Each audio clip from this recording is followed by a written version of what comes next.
Okay, so good afternoon, everybody, and welcome to our hashtag TalkTeaching event. This is the first one of the academic year 2024-2025. So welcome, everybody. I will put in the chat later on the next talk in this series. So if you are interested, you are welcome to join us. So a few housekeeping things to note today. This is being recorded. You will be given access to the recording afterwards. There will be questions and answers. So the format of today's session will be a talk from Gustavo and Amanda, and then there'll be 20 minutes towards the end for some questions. We will be sending after this event an evaluation form for you to give us feedback. We're always looking to improve our talks, so please be generous with your feedback. So let us get started then. So today we have the pleasure of Gustavo, who is talking. He's a senior lecturer at the School of Management and Marketing here at the University of Westminster, and he will be talking with Amanda, who is a lecturer at the School of Management and Marketing also. Now today they're going to be talking about embedding sustainability in curricula and about a framework for sustainable development. So I will now pass you over to the presenters. We hope you enjoy today's session. All right, thank you, Katie. Can you all hear me? Yes, we can hear you. Yes, awesome. Thank you for the introductions. I want to welcome everyone as well for this TED Talk in the middle of your lunch. So welcome everyone. My name is Amanda, as Katie said, and this is Gustavo. We're very happy to be here with you today. And this is a research that we've done together, basically because we teach a module called Sustainable City Economies module for business management students. And this is year 5, so second year of their business studies with us at the university. And we wanted to help also other lecturers as well to help embed ESD. And so this is a case study of our particular module, right? And if I can get right into it, just basically what we're covering today is just some definitions, the need for this, what DSD is, and basically that application, some recommendation, right? So I just hope that you guys can also write some questions. We'll go through them hopefully at the end. Hope to have some time. So if you can get right into it as well in terms of ESD, what it means is just a process of learning. Right, UNESCO wanted to develop something to help students understand and also educators to help them get some skills, some competencies as they call it, to be able to address development goals, so to be able to identify sustainability issues and have the skills needed to be able to provide solutions. That's basically what ESD is. However, this next slide here shows you that in terms of ESD and SDGs, there are still some confusion. We keep hearing people using these two synonymously, which is not the case. So we wanted to be very clear about what we mean here when we want to apply ESD. So we're talking about the skills, and we will talk about as well how we can identify or map SDGs, right? But the focus here of ESD, is to promote sustainability literacy. So skills that these students will be able to learn, right? So this is targeted at us educators and our students. That's basically the focus that we have here. And SDGs then on the other side, or in a broader sense, it is the framework that we all know, the 17 goals, but that we'll talk about national policies, government, businesses, organizations as a whole, but wanting to promote sustainable development in terms of literacy and understanding in terms of education, skills, competencies. This is ESD. Yes. And so wanting to show you as well what these key competencies or these skills are, then that means we are looking at this, for example, this table here that we wanted to show you, talking about systems thinking, talking about critical thinking, strategic competency, collaboration, which is in this list. You might be thinking, I already do have these things in my assessments, in my modules. So chances are we are already applying these in our modules, but we don't know how to identify them as ESD. And that's what we're trying to do here, to make this even more clear, even more coherent in our minds, right? And then work towards that. And okay, so what is the need for this? Why did we come up with this framework? It's because there are some barriers to implementation. There are some challenges that we see that will be maybe in terms of the institution, maybe in terms of even our minds, are resistant to change. We think that it's time consuming. There's not enough of financial resources or resources, time for us to do this. But there's also lack of training, lack of understanding of what this is. And so we identified this in our experience in teaching these students and our experience teaching sustainability, as well as what we found in the literature review. So these are the reasons why, right? And so the purpose of this framework, or what we're trying to show you guys here today in a bit more detail, is this framework that is purposefully to help aid educators, aid lecturers to embed ESD in a more clear, more practical way, right? And also to develop these learning skills that will help students to co-create modules, to be more active, to have assessments that are authentic, that have hands-on, and of course, not just provide employability skills, but also sustainability skills, which is the purpose of ESD. That's the whole idea of what we're doing here today. And so the whole point here is what we're talking about is the ESD framework. And so this framework that we came up with is actually regarding 9 elements, and it will go from a very broad sense to a very specific sense, all the way to feedback, all the way to how can we keep improving our teaching or keep applying this. And so we're trying to go into a bit more detail, and I'll share this part now with Gustavo. Well, the first element, as I said, is a very broad sense. Here we're talking about policy on ESD, and of course, then talking about educational strategy. So this can be 2 things. It can be, of course, something I already mentioned, which is UNESCO competencies, systems thinking, critical thinking, these elements that need to be embedded in our teaching, but as well as ESD action plan that is institution specific. So we are here at Westminster Business School, and we have specific action plan, a toolkit, and some steps that we're taking. Particularly this year, for example, one of the steps is that they are focusing on all core modules of level 3 and 6, or foundation level, foundation year, and the last year of students. All core modules will have to show what are the ESD actions, what are the action plans, and SDG mapping that they're trying to provide. So there are some steps towards this, and of course, this framework will be aligned with this. And this is firstly, in the broader sense, what this means, which take us to the next stage, which is the course learning outcomes, and that is Gustavo. Yes, thanks, Amanda. Yes, in terms of the course learning outcomes, that's kind of the first part of the second part of the framework. So here we need to understand a bit of the quality standards, the subject benchmark statements that applies to any course. So here, if we see more detail, basically here we have a definition of what is the subject benchmark statements. So basically, this provides what the students should expect when they finish completing the course in terms of knowledge, in terms of competencies that they can do. So here's very important because every discipline, knowledge as business, we need to follow this kind of statements. The quality assurance agency here in UK is the one that determines these specific benchmark statements, and you want to see there basically some specific disciplines, courses that maybe they follow that. In 2022 and 23, the Q&A, basically they updated all these subject benchmark statements. So there are some specific links that we can share with you later on. So you're going to find this information there. But this is in the broader sense, right? So subject benchmark statements applies to different disciplines.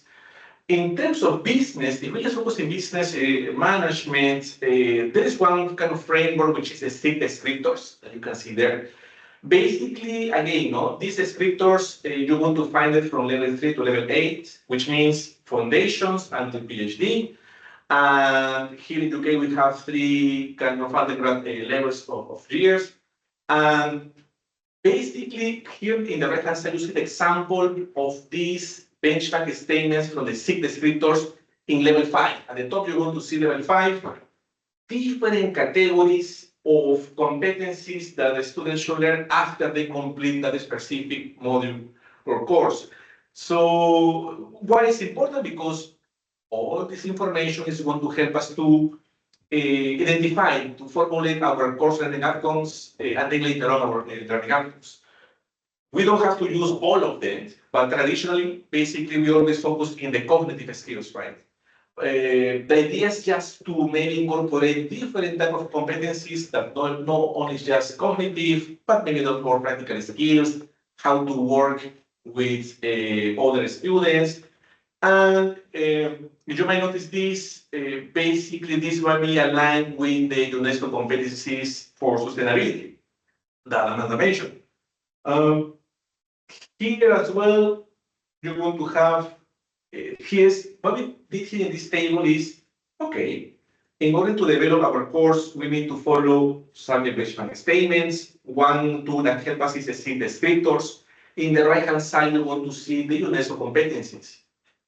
Basically, all these kind of documentations provides information what the students are going to complete in terms of knowledge and competencies when they finish the course. Here, what we did is to try to match the categories of the 6 descriptors with the categories of the UNESCO competencies. Why? Because as Amanda mentioned before, right, that basically as module leaders, of course leaders, we are already embedding these elements, no? Like critical thinking, how some specific knowledge as well. We already know it, but maybe not too much focus in terms of sustainability or SDGs. That's the first step, no? Try to match it and identify that basically we are completing this. We are embedding the CETI descriptors and UNESCO competencies. But then the second step is, in terms of course, try to map the SDGs with the modules that are in the specific course. Here's just an example. We are, as external examiners in different UK institutions, what we notice is like some institutions are very clear in this mapping. When we have comments from different colleagues, we notice like they might see this one as a team boxing practice, not just team boxing, but unfortunately it's unnecessary team boxing. And why is that? Is because with Amanda, the comments, the feedback that we receive from students, course reps, student reps, basically they said, well, I already covered this before in another module. Why I need to do it again? SDGs. So here, mapping all the SDGs with the modules might give us a hint, okay, what actually we are doing in terms of this specific topic. In this table, you might see this example. For example, you see SDG 2 and 2 different modules. Okay, that could happen, okay, but then comes the, we need to coordinate between module leaders to don't repeat or the level of depth that we're going to do with the SDGs. The same happens if it's an undergrad module, you have year 1, year 2, year 3. Again, the idea is to don't repeat on that, and that should be part of the documentation. So if we continue with the framework, so now we're going to have the next stage that Amanda is going to explain.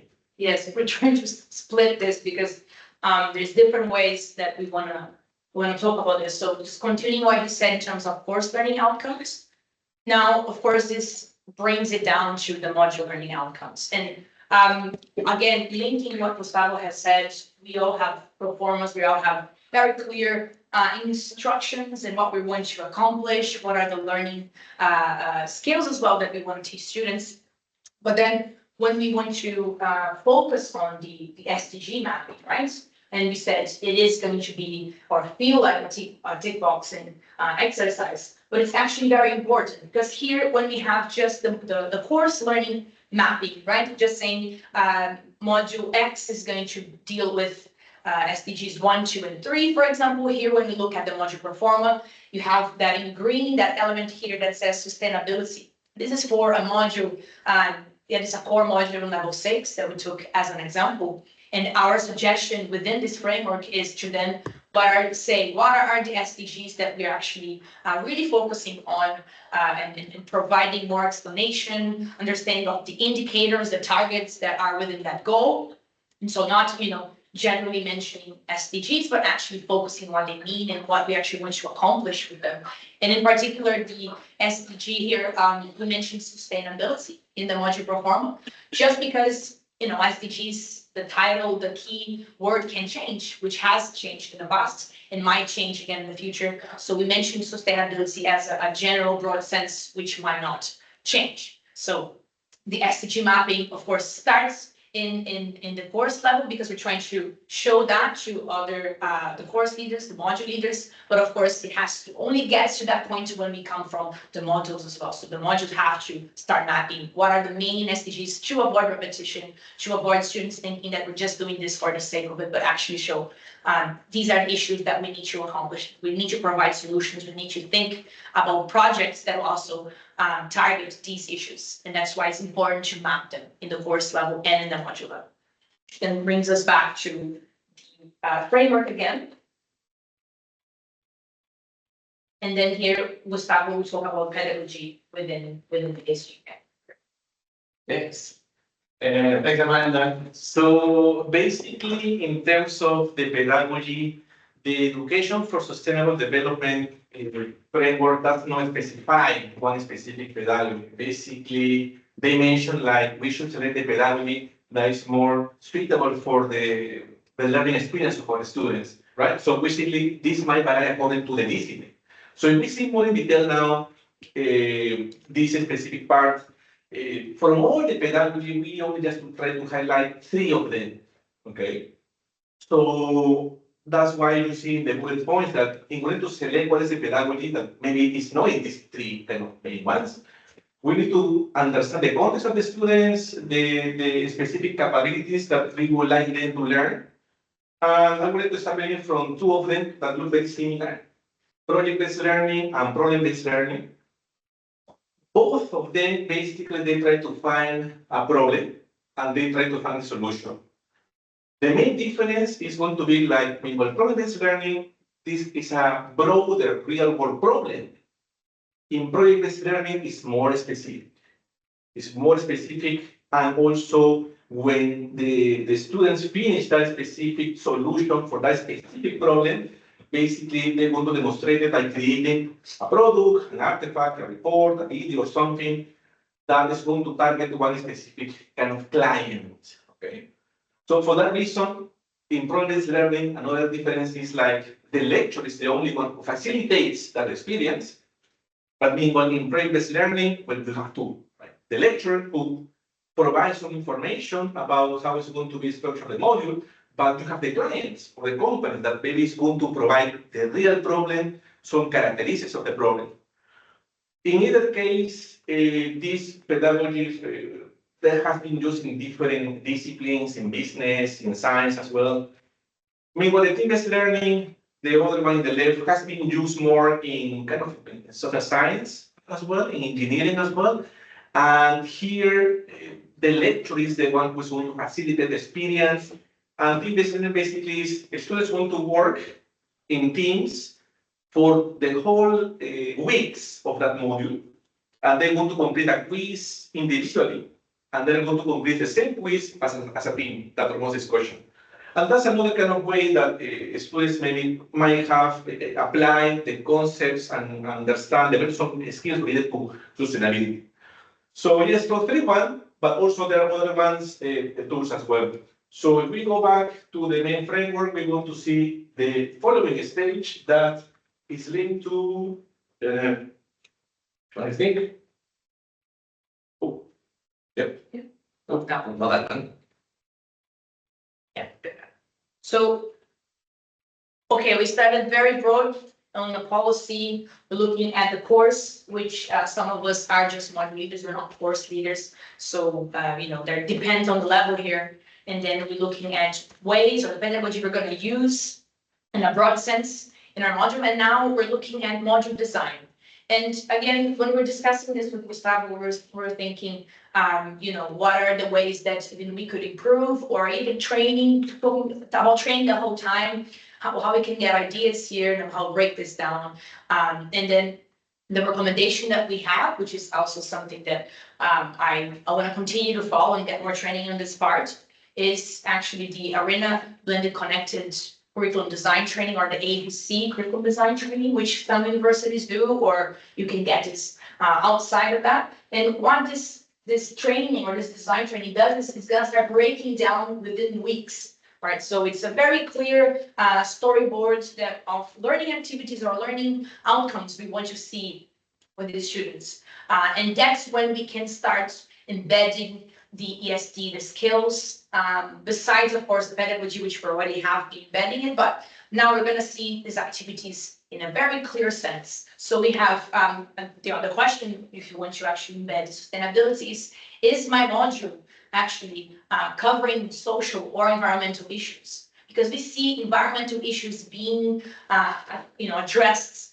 more easily, let's say, because it is, let's say, easier. It is not as abstract as social issues. But this is where we can see more clear perspective, right? Taking this training, helping us in a weekly basis, how we can add the activities, how we can see the skills that are embedded in this and the issues that we are covering, if we are actually covering some of the sustainability issues that we're trying to solve, really, right? And then again, when we go back to the sustainability framework that we were trying to create, what we see next now is then, okay, now I have the design that will help me with activities, then I'll have the learning activities, right? Which then Gustavo will go into more detail in terms of what we can choose from a list of activities that we decided, yeah.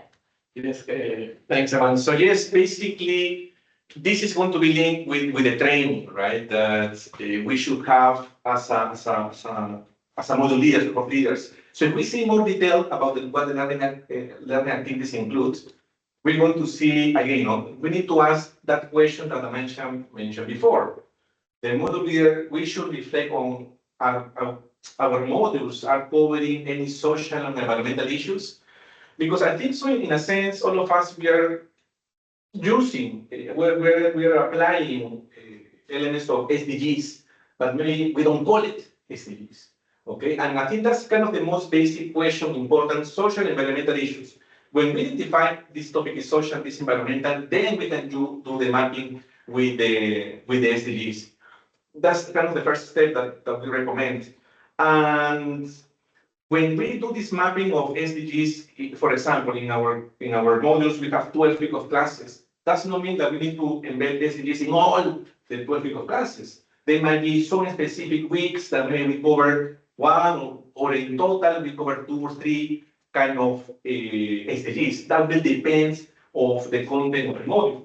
So if we see the following table, this table is okay. I understand that my module is going to cover elements of social justice, okay, for example. Now, how am I going to do it? Here in this table show different type of learning spaces. And in order to embed ESD, the curricula, we need to use this variation of different spaces. Whether that can be maybe on campus, the traditional way that we teach students with lectures, seminars, and so on. But also we should see the possibility to apply out of learning in terms of off-campus activities, such as going to field trips, maybe to go to exhibitions or visits to companies. In addition to that, we need to explore whether there are online spaces that we can use. Could be synchronous, which is live, or asynchronous, which basically is not live classes. And here you want to see in the second column what type of different kind of learning online activities. Of course, the selection, how percentage of activities are going to be on campus, off campus, or online varies. It's going to be a variety according to the quality assurance. In some countries, like in UK, its maximum should be 20% of the whole class. Many other countries might vary, but we need to be aware of that. No? Depends on what actually the regulations tell us. We need to assess how many percentages of that we should include. Also, we include with the online activities, you're going to see the MOOCs. No? the massive online learning courses. Also using generative AI tools as well, that we should start thinking about not only how to include as a tool so that the students develop these competencies, but maybe what is the impact of AI in the specific learning context or in the business, for example, right? But we separate the fourth one, which is micro-credentials. We separated that we part of the book, of course, but we separated that focus more on sustainability aspects, such as carbon literacy, such as maybe other specific frameworks related to environmental, social, and governance framework, for example. And here the decisions that we as module leaders, we should reflect on is this micro-credential should be something additional, not part of the teaching hours, or we should embed it within the teaching hours. And that's something that maybe we need to reflect what the regulation is telling us that we can include or not. But also it's important because micro-credentials is going to help the students to demonstrate with a certificate that they have some specific skills. In the right-hand side, in micro-credentials, you're going to see the different type of tools that we can use. The University of Westminster, we have the LinkedIn Learning as part of the tool that the students and lecturers can use, but there are other more. Also, in the third column, which is tools, you want to see like we can use even online activities using on campus, off campus, or online. The idea is try to use this variation of these different tools, and that will depend on when we, at the beginning, Amanda mentioned the training of ADC and try to map every week the learning activities, how the students are going to develop that specific competency or knowledge based using these tools. Okay, so now if we go back to the enablement framework, we're going to see the next stage of the framework. All right, so we're still talking about activities. We're still talking about how we're going to do this on a weekly basis. But this leads us to assessment, which is where we, of course, assess understanding or assess that knowledge. And so when we get to the assessments where we want to perhaps provide ideas on how to apply SD as a framework, is we have different learning preferences from students, for example. And in our module in particular, we're trying to look at different ways that we can do this. So of course, written and visual, there's podcasting as well. There's different things, different tools that we can use that will also build on these skills for them. And besides these two modes, because at least we can say that in business students, what we're trying to do is we're trying to get away of just written assignments. At least we're trying to do this at business school, because this is the mode that they're most comfortable in. And so nowadays, where technology is so embedded on everything and there's video contents all around, it should be a good idea for us as well to build these skills within them. As well as on the other side, you can see their business challenges, and that would help us to not just have partnerships, which is of course one of the goals, but partnerships with organizations, with social enterprises, with businesses that can help us provide real life issues, real life projects, which is also part of pedagogy, right? It's also part of the UNESCO competencies, where we're trying to help students build on skills that they will be able to provide answers. And so, as well as authentic learning that we call it as well, of course. So these two ideas of trying to, of course, find different ways of assessing our students, as well as that still try to bring these skills out, but then provide, have bigger partnerships and in a wider way with civil society as well. That's why these are the main components there. Which they were almost done with the framework. The next one is indicators, which Gustavo will still cover.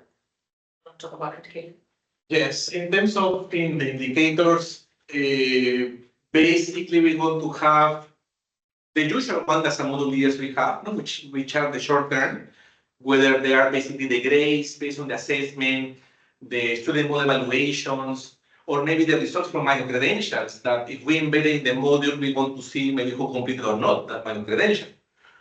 But in order to have a more robust kind of framework, we'll be interested to have access as a module leaders or course leaders, medium or long-term indicators, that's how we define it, which basically could be whether how many students maybe did an internship related to sustainability or some placements based on that topic, and whether, for example, our university organized different awards, like sustainability awards, or they receive some grants about sustainability. have the information that will be interesting to assess the impact that we're doing embedding is in the curriculum. And the issue right now with this thing is like that information is available, but there are different departments maybe that they have it, and we need to start chasing it. Could you provide me that data about who got the grants or not, or whether if the students maybe advertise these ones in the maybe in the profiles. So yeah, basically that's the kind of indicators. Which leads us to the last slide, which theoretically, when we look at feedback for improvement, we get that information from some of our indicators as well, right? And depending on the level of our partnerships and that we're trying to create, for example, with businesses, with organizations, they are able to provide us some feedback. This is definitely the hardest part, let's say, because we don't have a lot of control over some of these indicators or some of what we'll get, but that's why we're trying to get more information, right? We recommend, for example, as well, having student reps in modules or in seminars, because that's a way as well that we can communicate directly with students.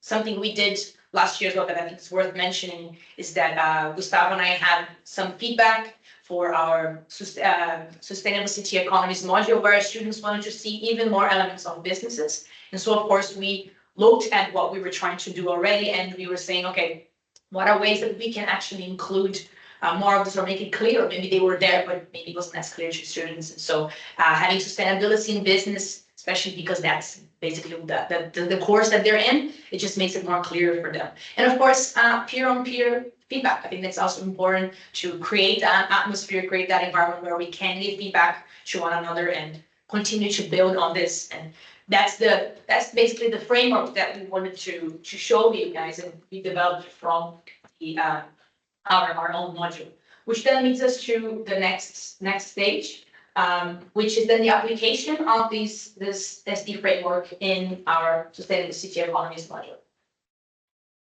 And that's correct, Amanda. So basically, from that framework that we showed you before, the 9 stages is how we apply it. And you can see here the first stage, which is in terms of policy.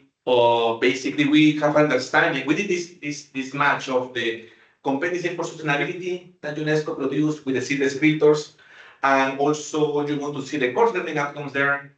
And as you may notice, we try to highlight there that we did not use the word SDGs.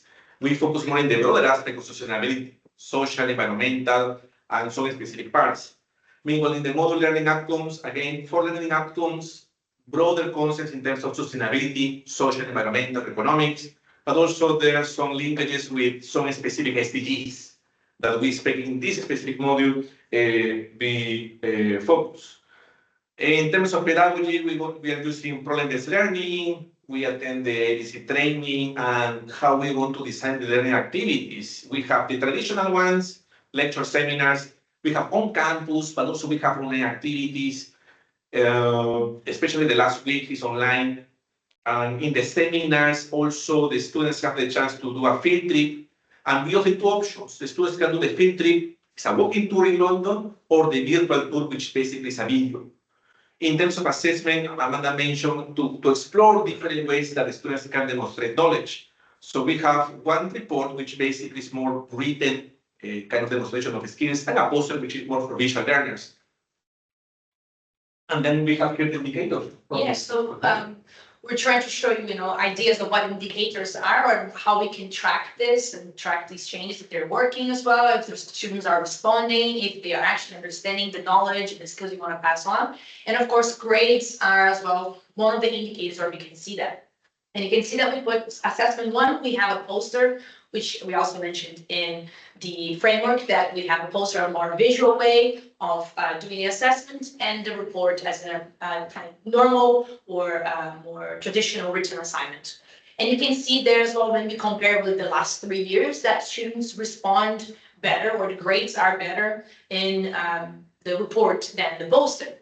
Even though sometimes we might think that might be easier, it's been telling us, been showing us that perhaps these skills are not as strongly embedded in that learning, or because they're more used to the reports or the written assignments. That is why we can see that in the indicators in the marks. And so we're trying, every year we're trying to include some things that are related to this so that we can actually help them build that skill. And so we're trying to improve the average grade of the whole module based on that. Gustavo also mentioned the field trip, and we also have a survey. Of course, not all of the students will respond to the survey, but we can see some information that they put in the surveys as well as the participation. And here we can see that clearly, you can see here the walking tour, so the ones that physically will go to the tour, and the virtual option. Students have, and I'll show you this in the next slide, students have time and time again show that they do appreciate having a choice, and that, let's say, increase maybe participation, maybe actually having a choice to actually make them go and do what we're asking them to do. In this, bear in mind, in the field trip, there's a reflection that is part of assessment 2 of the report. So it's not compulsory, of course, to participate on the field trip, but in order for them to complete the 20% there that they have to reflect, they should at least attend a virtual tour. And you can see that the vast majority still chooses to do that in attending the virtual tour. And the last one there is the student module evaluation, which we do university-wide, of course, some universities do that. But we also have not just the grade, the scale that we receive, but it's also some of the comments of the students that they put there too. And that's what I have on my next slide, where it still indicates for us, right, how we can improve what we're doing, not just in terms of the practicality of a module, but as well as are we able to pass on the skills that we're trying to pass? Are they actually understanding this? And do they like this idea, right, of applying these skills? We understand that this is important to their employability aspect as well. And here, what we have with the students, again, is enjoying that opportunity to be more creative in the visual side of things, as well as enjoying the opportunity to choose, right? A lot of them work a lot as well, so we can't create, of course, a perfect module, but we're trying to include everyone and accomplish that. That's why the virtual tour does that, even though, of course, it would always be better to be there physically. We can still talk about that after COVID times. But the virtual side does something which is right now. There's people watching us talk everywhere in the world, and it does that. It allows for more participation, and that's what they also like. Yeah, which then leads us to almost a close. Let's say we have a few recommendations that, based on what we have, we want to, we're recommending institutions, for example, to implement other programs. In this case, there's the Responsible Futures, which is global. It's not just the UK. But in this case, the students are auditing some of these changes that lecturers and module leaders, course leaders are doing in terms of mapping SDGs, for example. And they are the ones who actually audit that. So we're including students, a student partnership, this particular program, which we are recommending. We're trying to see if we can include this here, but this year. We said the field trip and recognizing extracurricular activities is something that is relevant. At Westminster, for example, there's lots of awards that we call it that would be related to employability, but here we're trying to mention something that is more related to sustainability. That way, we're also able to look at how many students are actually interested in this, and they'll of course go an extra mile towards it, right? And again, more training on this, on module design, on how to implement this. It's also, of course, what we're trying to do, what we want to get for ourselves too, in understanding in a practical way, in a way that will, not get you, you're not going to do anything new, but you're just going to learn to identify what you're already doing in relation to this, in relation to sustainability issues, right? And the last thing before I pass on to Gustavo to do something very practical in terms of providing examples and recommendations for your own teaching is, if you can, please scan the QR code. I'm also going to put the link here on the chat to give us feedback if this is actually relevant to you, if you have any questions, if you want to keep in contact, if this is relevant anyway, if you want to also provide suggestions for some reading, whatever it is, a toolkit you want to share, please feel free to do that. I think that's a collective thing that we're trying to do within, lectures and trying to build on something. So yeah, the next thing that we'll do is just so that we can finalize this part or this talk during lunchtimes, how to use AI when we're mapping SDGs, right? And what Gustavo's going to do is we are going to prompt a few things. But then, you want to add, Gustavo? No. Yeah, we're going to prompt a few. 3 things basically, and because sometimes we don't have, using AI tools will help us with these ideas and how we can link SDG goals as well with some of our activities. So yeah, basically, well, now I want to sit just to show you this. Maybe you don't see me there in the camera, but when we have this framework, basically we need to embed the SDGs now in some of our lectures and in our classes, right?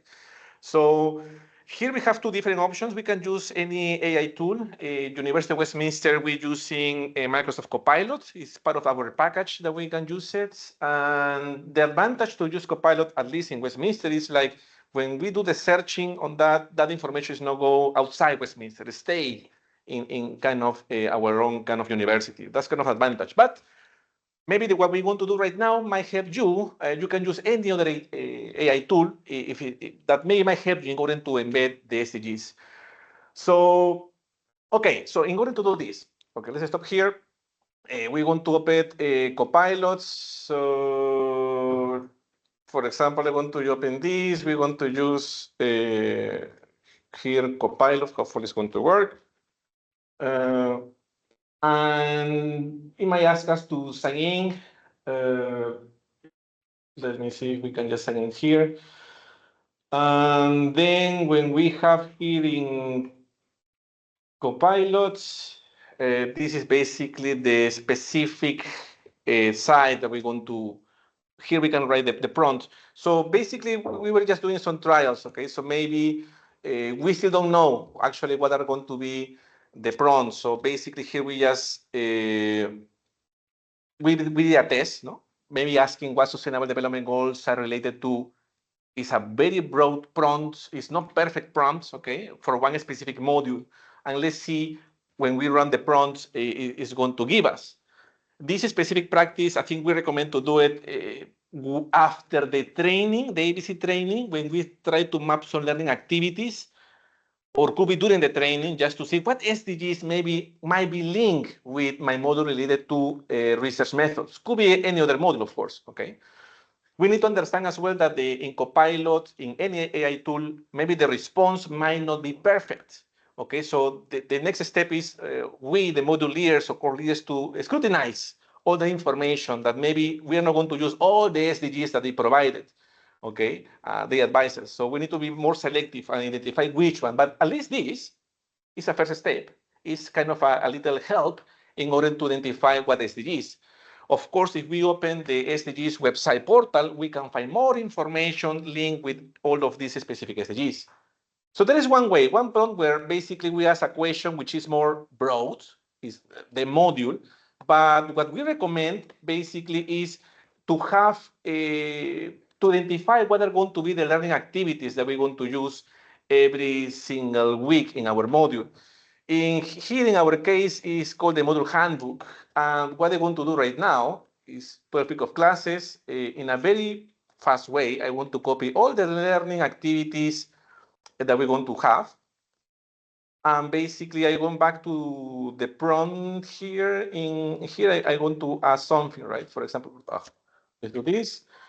What SDGs are related to the following learning activities in a module in higher education? For example, this is not a perfect kind of prompts. I'm going to copy all of this.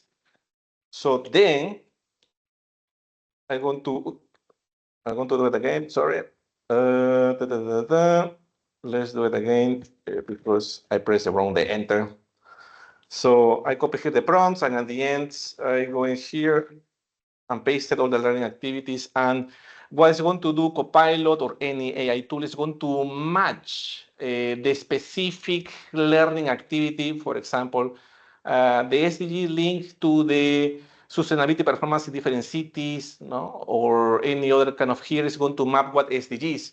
So I think it's more helpful if we provide to the AI tool the specific activities per week that we're going to do. And again, the next step is to scrutinize whether this SDG effectively is a very strong link with what we want to do in that specific week. So that's the first step. Look, that is plenty, but all the learning activities that I have, they identify one SDG linked to that. That's a very, very first step. This is not a workshop, okay? Very interesting. Maybe the next step, we're thinking with Amanda maybe to organize a workshop that we can maybe help and facilitate module course leaders how to use this in a more practical way than helping in order to embed the SDGs in the modules. Okay, so basically there are two specific prompts, very basic prompts that we can use, and these are our references, and thank you very much.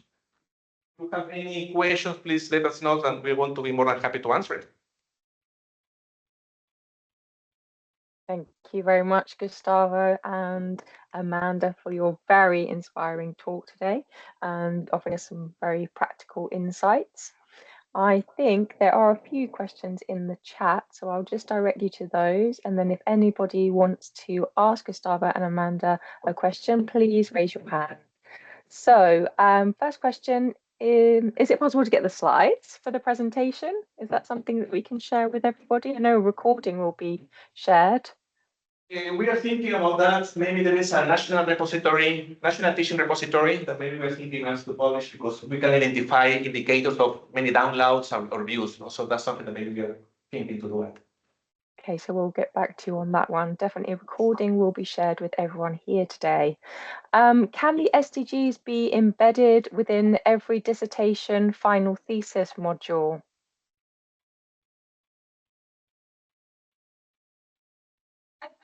I would think so. I say so. But it would be, I think in every module, we also direct students in terms of topics and how we can scrutinize some of these issues. It's always about issues and how we can direct these issues, right? So I guess it's always thinking, what is the pedagogy used for that dissertation, right? Because it is very student-centered, the dissertation modules. They're going to be very independent studies. So it's providing some of these issues, right? It's talking about sustainability issues as well, as in, it can be business studies, it can be marketing, it can be whatever studies, but it's mentioning what are the issues, right?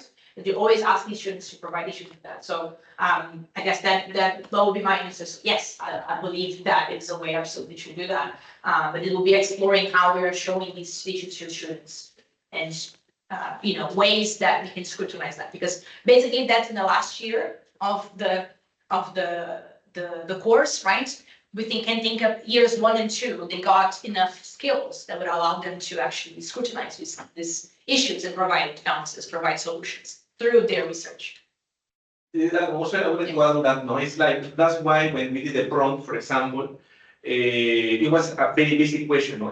How we can embed SDGs in a research method module, which might be linked with the dissertation, right? So the idea is, when we have the learning activities more in detail, I think so maybe if they can put that learning activities, might help us to identify what SDG is. But maybe for sure, what SDG might depend on the discipline that we are teaching. Thank you for the question. Yes. Okay, thank you. That was the first question. Does anyone want to ask some follow-up questions or any comments?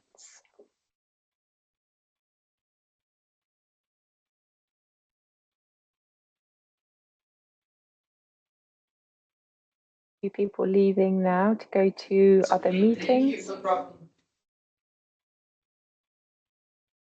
We also shared the Padlet there for that purpose. If there's no time, it's something that you want to keep in touch or providing suggestions, ask anything, just use the Padlet for that.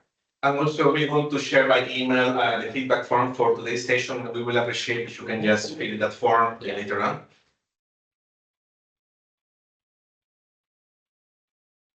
Such an insightful presentation. You've stunned everyone into silence. It's lunchtime, we understand.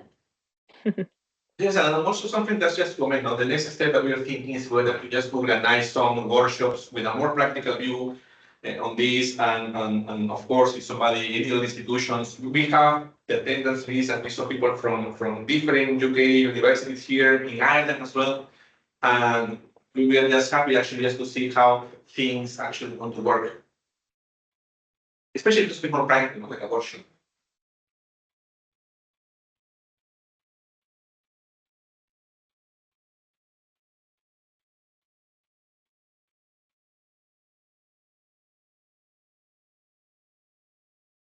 Okay, so I think that is everything. I think there aren't any more questions coming in, so I think you can have a few minutes break before your next session, Amanda and Gustavo. So thank you very much. Obviously keep the dialogue open with the Padlet that's been provided and also the feedback. We'll be sending the email to everybody. who's attended today, and lots of messages of thanks coming in. And I just wanted to end today's session thanking the presenters again, and to state that we have our next talk, which is open to everybody, our next hashtag TalkTeaching, which will take place on the 11th of December. And it is a colleague of ours, Yanis Glinavos, who's going to be talking about what the student always wanted, 24/7 support, focusing specifically on AI. So if you'd like to sign up, I'm going to be putting the sign up in the chat now. Thank you very much, everybody, for your attention and joining us today at the University of Westminster, CETI. Thank you, Katie, as well. Thank you, everyone. Don't forget to stop the recording. Yeah. Don't you worry, I won't.